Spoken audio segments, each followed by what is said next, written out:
మీరు దయచేసి 2014కు ముందు తెలంగాణ రాష్ట్రం ఏర్పడక ముందు ఇదే మల్కాజ్గిరిలో కొన్ని పరిస్థితులు ఎట్లా ఉండేనో ఒక్కసారి మీకు గుర్తు చేసే ప్రయత్నం నేను చేస్తాను. మీరు కూడా గుర్తు చేసుకోవాలని చెప్పి నేను కోరుతా ఉన్నా. 2014కు ముందు తెలంగాణ ఏర్పడక ముందు పెద్దలు కేసీఆర్ గారు ముఖ్యమంత్రిగా బాధ్యతలు చేపట్టక ముందు ఎండాకాలం వచ్చింది అంటే కరెంటుకు ఎంత కష్టం ఉండే ఒక్కసారి గుర్తు తెచ్చుకోండి. ఏ అపార్ట్మెంట్కి పోయినా జనరేటర్ల గబ్బు, డీజిల్ గబ్బు. జనరేటర్ లేని అపార్ట్మెంట్ లేదు. ఏ దుకాణంకు పోయినా ఇన్వర్టర్ లేని దుకాణం లేదు. ఆఖరికి ఒక జ్యూస్ సెంటర్కి పోయినా ఇన్వర్టర్ ఉండాల్సిందే, ఒక జిరాక్స్ సెంటర్కి పోయినా ఇన్వర్టర్ ఉండాల్సిందే. కరెంటే ఉండేది కాదు. మధ్యాహ్నం పూట ఎండాకాలం ఒక గంట సేపు పొద్దంతా పనిచేసి ఒక అర్ధగంటనో గంటనో చిన్న నిద్ర తీద్దామంటే పంకా తిరగదు. అట్లాంటి పరిస్థితి ఆ రోజు ఉండే. ఆఖరికి వారంలో 3 రోజులు పవర్ హాలిడేస్. పరిశ్రమ నడుపుకునే పారిశ్రామికవేత్తలు, అందులో పనిచేసే కార్మికులు కనీసం మరి పరిశ్రమ 3 పూటలా నడిస్తే మేము బాగుంటామని చెప్పి వాళ్ళు ఆశించిన వాళ్ళకి వారంలో 3 రోజులు పవర్ హాలిడేస్.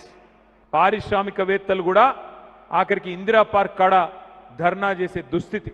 ఇది మనం తెలంగాణ వచ్చిన రోజు మన పరిస్థితి. వ్యవసాయదారులకు, రైతులకు కరెంట్ లేదు. హైదరాబాద్లో ఇళ్లలో కరెంట్ లేదు. చివరికి పరిశ్రమలకు కూడా కరెంట్ ఇచ్చే పరిస్థితి లేదు. ఇది ఆ రోజు తెలంగాణ వచ్చిన రోజు ఉన్న పరిస్థితి. హైదరాబాద్లో మంచినీళ్ళకి ఎంత కష్టం ఉండేనో నాకంటే బాగా మీకే తెలుసు. మరి పెద్ద ఎత్తున ఎక్కడికక్కడ ధర్నాలు, కాలనీల్లో ధర్నాలు, ఖైరతాబాద్లోని జలమండలి ముంగట ఖాళీ కుండలు, ఖాళీ బిందెలు, వాటితో ధర్నాలు. ఇవాళ ఈజీగా ఉంటుంది. 12 ఏళ్ల తర్వాత వెనకకి తిరిగి చూసుకుంటే ఏదైనా మాట్లాడొచ్చు. కానీ ఒక్కసారి మీరు అందరూ కూడా గుర్తు తెచ్చుకోండి.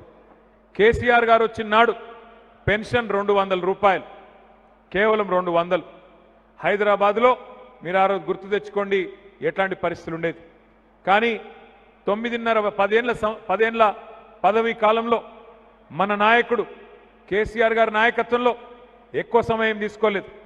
కేవలం 6 నెలల నుంచి సంవత్సర కాలంలో మరి కరెంటు సమస్య పరిష్కారం చేసుకున్నాం.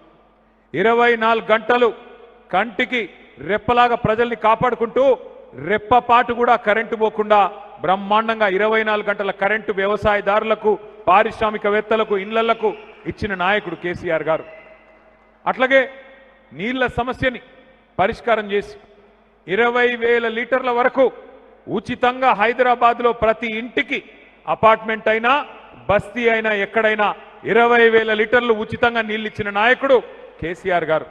అందుకే నేను అనేది ఇవి చిన్న చిన్న సమస్యలే అనిపించచ్చు ఇవాళ, కానీ అప్పుడు అవే పెద్ద సమస్యలుగా ఉండేది. అట్లాగే సంక్షేమంలో 200 రూపాయలు ఉంటే పెన్షన్ని 2,000 రూపాయలు చేసుకున్నాం. ఒక ఆడకూతురు పెళ్లి చేసుకుంటే 1,116 రూపాయలు కళ్యాణ లక్ష్మి పేరు మీద, షాదీ ముబారక్ పేరు మీద వారికి ఇచ్చి కాపాడుకునే ప్రయత్నం చేసుకున్నాం. హైదరాబాద్ మహానగరంలో 1 కాదు 2 కాదు 1,00,000 డబుల్ బెడ్రూమ్ ఇండ్లు మనం కట్టుకున్నాం. అందులో 61,000 పేదలకి మీ మల్కాజ్గిరి నియోజకవర్గంలో కూడా 3,500 ఇండ్లు ఆ రోజే ఇచ్చుకున్నాం. మిగతాయి ఇప్పుడు ఇవ్వాల్సి ఉంది. ఇవంతా ఎందుకు చెప్తా ఉన్నా నేనంటే 10 ఏళ్ల తర్వాత మరి అందుకే హైదరాబాద్లో మీరెవ్వరు కూడా కాంగ్రెస్ పార్టీని, బీజేపీని నమ్మలేదు. ప్రజలు కూడా ఎవరు నమ్మలేదు.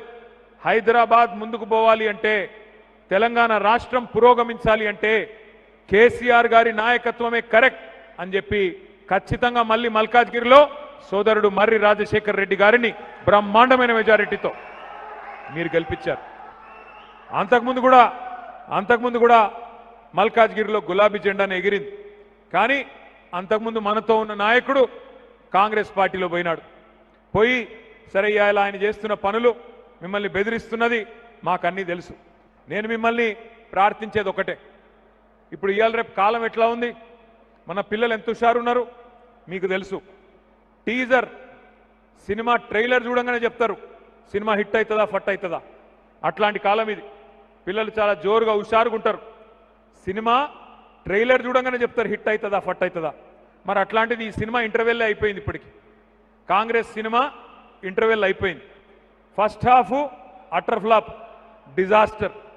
నాకు తెలిసి హైదరాబాద్లో తిట్టుకోని మనిషి లేడు కాంగ్రెస్ ప్రభుత్వాన్ని, కాంగ్రెస్ పార్టీని. ఏమని 2.5 ఏళ్ళు. చిన్న ఉదాహరణ నేను చెప్తా, ఎక్కువ చెప్పాల్సిన అవసరం లేదు. ఒక ప్రభుత్వ పాలన ఎట్లా ఉంది అని చెప్పడానికి చిన్న ఉదాహరణ. అన్నం ఉడికిందా లేదా అని తెలుసుకోనికే మొత్తం కుండ లోపల చేయబెట్టాల్సిన అవసరం ఉండదు. ఒక్క మెతుకు ముట్టుకుంటే తెలుస్తుంది. కాంగ్రెస్ వల్ల పరిపాలన ఎట్లుంది అంటే, ఈ 30 నెలల్లో కాంగ్రెస్ ప్రభుత్వం వచ్చిన తర్వాత అడ్డగోలు మాటలు చెప్పి, అబద్ధాలు చెప్పి, నోటికొచ్చిన హామీలు ఇచ్చి మరి అధికారంలోకి అయితే వచ్చినారు. హైదరాబాద్లో ఓటేయకపోయినా జిల్లాల్లో ఉండే ప్రజలు కొంతమంది నమ్మి ఓటేసినారు. ఓటేసిన తర్వాత ఇవాళ పరిస్థితి ఏందయ్యా అంటే, 30 నెలల తర్వాత రేవంత్ రెడ్డి గారు ముఖ్యమంత్రి గారు ఆ రోజు పిసిసి అధ్యక్షుడిగా పెద్ద పెద్ద మాటలు చెప్పిండు. కేసీఆర్ గారు ₹1,00,000 ఇస్తే పెళ్లికి నేను తులం బంగారం ఇస్తా. కేసీఆర్ గారు ఇచ్చే డబ్బులు టైంకి వస్తలేవు, మీరు లగ్న పత్రిక పెట్టుకోగానే వెంటనే మీ ఇంటికి తులం బంగారం పంపిస్తా అని పెద్ద పెద్ద మాటలు. రైతులకి 10,000 కేసీఆర్ గారు ఇస్తే నేను 15,000 ఇస్తా. కేసీఆర్ గారు 2,000 పెన్షన్ ఇస్తే నేను 4,000 ఇస్తా. అత్తకి 4,000, కోడలికి 2,500 అని చెప్పి నోటికొచ్చిన మాటలు చెప్పి అడ్డగోలు హామీలు ఇచ్చి 6 గ్యారంటీలు, 420 హామీలు, 13 డిక్లరేషన్లు, చాంతాడంత పుస్తకం రాసి ఒక్కొక్క వర్గాన్ని బుట్టలో వేసుకొని మొత్తానికి గద్దెకెక్కిండు ముఖ్యమంత్రి గారు. ఇంకా మీకు గుర్తుండాలా, వాళ్ళ పార్టీ నాయకులు గ్యారంటీ కార్డులు కొట్టించింది. గ్యారంటీ కార్డులు ఏమన్నారు, మీకు 100 రోజుల్లోనే 100 दिनों में हर कुछ कर देंगे, आपके लिए हर चीज कर देंगे. 100 రోజుల్లోనే అన్ని ఇస్తాం. 100 రోజుల్లోనే 4,000 పెన్షన్ ఇస్తాం. 100 రోజుల్లోనే తులం బంగారం ఇస్తాం. విద్యార్థులకి 5 లక్షల భరోసా కార్డు ఇస్తాం. 100 రోజుల్లోనే రైతులకు రైతు భరోసా ఇస్తాం. 100 రోజుల్లోనే అన్నీ అయిపోతాయి. ఆ డిప్యూటీ సీఎం గారు ఉన్నారు ఇప్పుడు, బట్టి విక్రమార్క గారు. ఆయన అయితే ఏం చెప్పిండు, ఈ కార్డు చాలా విలువైన కార్డు, దీన్ని భద్రంగా పెట్టుకోండి, దాచిపెట్టుకోండి, 100 రోజులు పట్టుకోండి, తర్వాత మా నాయకులు మా కార్యకర్తలు వచ్చి మీకు ఒక్కొక్కరికి చెప్పిన ప్రతి హామీ 100 రోజుల్లోనే చేసే బాధ్యత మాది అని చెప్పి ఆ రోజు ఛాతీ గుద్దుకొని మరీ చెప్పినారు. మరి అడిగినాం మనం, అయ్యా విక్రమార్క గారు, అయ్యా రేవంత్ రెడ్డి గారు, అయ్యా కాంగ్రెస్ నాయకులారా, 100 రోజులు కాదు 900 రోజులు అయింది స్వామి, ఏమైంది మరి మీరిచ్చిన హామీలు ఏవి?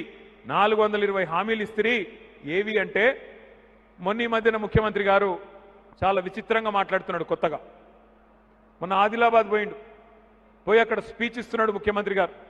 ఏం చెప్తున్నాడు, 100 రోజుల్లోనే చేస్తామని చెప్పినాం కరెక్టే, కానీ 100 రోజుల్లోనే ఎంత కండలు తిరిగిన వస్తాదైనా, ఎంత కండలు తిరిగిన పైల్వానైనా పిల్లల్ని ఉట్టిస్తాడా? మనకు తెలియదట. ఎంత కండలు తిరిగిన వస్తాదు పైల్వాను 100 రోజుల్లోనే పిల్లలు ఉట్టిస్తాడా అని ముఖ్యమంత్రి గారు చెప్తున్నాడు. నేను అడుగుతా ఉన్నా ముఖ్యమంత్రి గారిని, అయ్యా 100 రోజుల్లో పిల్లలు పుట్టరని మాకు కూడా తెలుసు, మాకు కూడా పెళ్ళయింది, మాకు కూడా పిల్లలు ఉన్నారు, మాకు కూడా తెలుసు. కానీ నేను అడుగుతున్నా రేవంత్ రెడ్డి గారు, 100 రోజుల్లో పిల్లలు పుట్టలేదు ఓకే, 3 నెలల్లో పుట్టలేదు ఓకే, కానీ 30 నెలల్లో కూడా పుట్టకపోతే మరి ఏమని విలువాలి నిన్ను? నేను అడుగుతున్నా. 3 నెలల్లో పుట్టారు ఓకే, నో ప్రాబ్లం, 30 నెలల్లో పుట్టలే మరి ఏమనాలి నిన్ను? నేను ఏమని అన్నాం అనుకో, ఆయన కోపం వస్తుంది. ఇక కోపం వస్తే ఏమవుతుంది?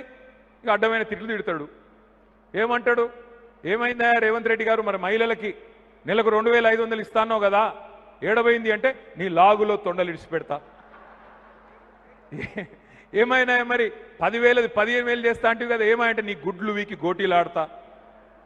ఏమైనా మహిళలకు 2,500 ఇస్తా అంటే కదా అంటే నీ పేగులది, నీ మెడలు తీసి, నీ పేగులు తీసిన మెడలు వేసుకుంటా. ఈ పేగులు మెడలు వేసుకునేది నాకు అర్థం కాదు. ముఖ్యమంత్రి ఏమన్నా బోటీ కొట్టేటోనివా? ముఖ్యమంత్రివా? ఏమిడిది నువ్వు? గింత అన్యాయం ఉంటుంది అంటే ఏందంటే, ఆయనకు పరిపాలన చేతనైతే లేదు, నడుపు వస్తలేదు. నడపనికి రాక వెనకటికి ఎవడో ముఖం బాగాలేకపోతే అద్దం బల కొట్టుకుండంట. ముఖం బాగాలేకపోతే ముఖం మంచిగా చేసుకోవాలి, కానీ అద్దం బల కొడితే ముఖం మంచిగా అవుతుందా? కాదు. కానీ రేవంత్ రెడ్డి గారు ఏమనుకుంటున్నారు, కేసీఆర్ని తిడితే చాలు, కేసీఆర్ని తిట్టుకుంటే తిరిగితే చాలు. కేసీఆర్ అప్పులపాలు చేసిండు, అప్పులపాలు చేసేసిండు కేసీఆర్ మొత్తం. అందుకే నేనేం చేస్తలేను. నేను అడుగుతా ఉన్నా, ఒక్కసారి మిమ్మల్ని ఆలోచించమని కోరుతా ఉన్నా. మీరు 10 మందికి చెప్పేటోళ్ళు కాబట్టి రేపు మళ్ళీ మల్కాజ్గిరిలో గులాబీ జెండా ఎగిరే విధంగా చూసుకునేటోళ్ళు కాబట్టి మీరు అర్థం చేసుకుంటే 10 మందికి తెలుస్తుంది కాబట్టే నేను మీకు ప్రార్థన చేస్తా ఉన్నా.